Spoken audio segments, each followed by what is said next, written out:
नमस्कार, नया गीत लेके फिर से एक बार हाजिर बनी। वीडियो को लाइक करी, कमेंट करके बताई कैसा लगल है।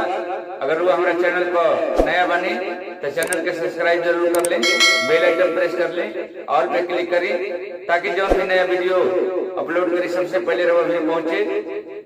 आई एगो वक्त माता रानी से का कहता है, दर्शन ला चिट्ठी आई भूखे नौ दिन रह जाइए माई शेरावाली।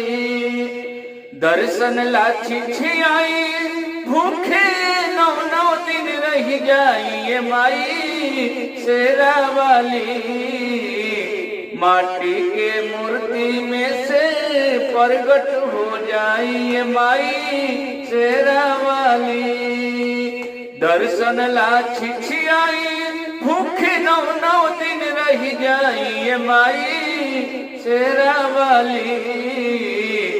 माटी के मूर्ति में से प्रगट हो जाइए माई शेरावाली। माटी के मूर्ति में से प्रगट हो जाइए माई शेरावाली। पेटवा पर ही हम काला सा सजा के ताही ऊपर घिउआ के दिया नजरा के। पेटवा पर ही हम काला सा सजा के ताही ऊपर घिउआ के दिया नजरा के। अतने कृपा कैली धैली चरण अपन आई हे माई शेरावाली।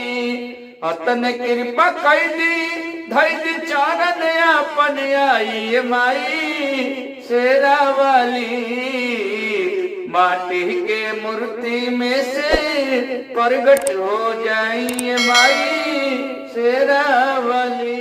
रात दिन रही हम सेवले दुआरिया माई हमर को के है शेरवा सबरिया। रात दिन रही हम सेवले दुआरिया माई हमर को के है शेरवे सबरिया। अपने हाथे आके हमर जिंदगी सजाइए माई शेरावाली। माटी के मूर्ति में से प्रगट हो जाइए माई शेरावाली।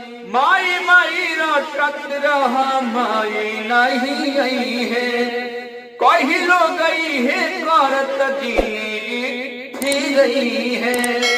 माई माई रटत रहा माई नहीं आई है, कही लो गई है कहत जिंदगी गई है।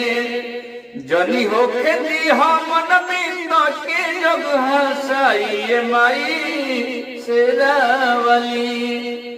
जनी हो खेती हमन मित के जग हसाइए माई शेरावाली। माटी के मूर्ति में से प्रगट हो जाइए माई शेरावाली। माटी के मूर्ति में से प्रगट हो जाइए माई शेरावाली।